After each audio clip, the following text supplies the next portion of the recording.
ஒரு ஊரில் ஒரு கோடீஸ்வரன் இருந்தான். அவனுக்கு கடுமையான தலைவலி ஏற்பட்டது.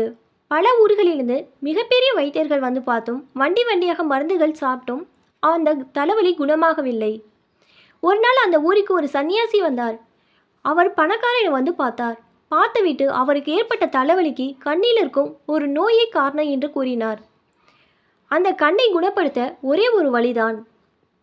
அந்த பணக்காரன் பச்சை நிறத்தை தவிர வேறு எதையும் பார்க்கக்கூடாது என்று கூறிவிட்டு போய்விட்டார். பணக்காரன் முதலில் தன் வீட்டில் இருக்கும் எல்லாவற்றையும் பச்சையாக மாற்றினான். தலைவலி குணமாகிவிட்டது. சன்னியாசி கூறியது சரிதான். உடம்பு சரியாகவே வீட்டை விட்டு வெளியே போகத் தொடங்கினான்.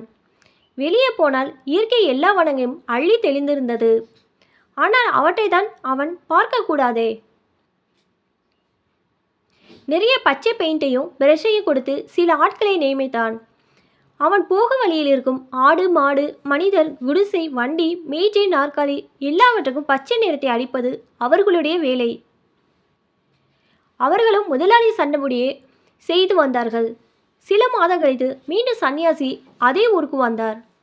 வேலையாட்கள் அவரை தடுத்து நிறுத்தி அவர் மீது பச்சை வண்ணம் அடிக்க போனார்கள்.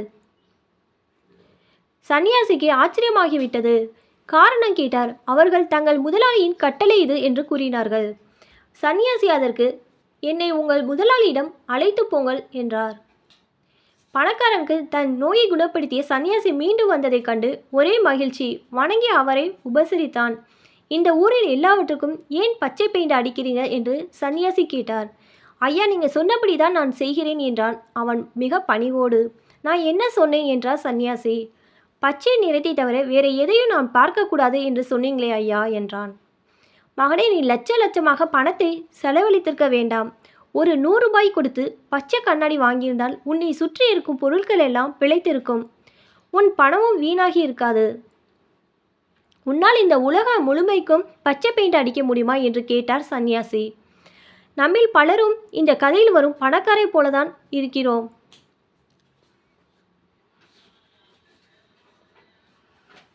நம்மை திருத்தி அமைத்துக் கொள்வதற்கு பதிலாக உலகத்தை எப்படியாவது மாற்றி அமைத்து விடுவது என்று மிகவும் முயற்சிக்கிறோம். அது சாத்தியமில்லை. மிகுந்த காலமும் உழைப்பும் விரயமான பிறகுதான் திருந்த வேண்டியது நாம் தான் என்பது புரிகிறது.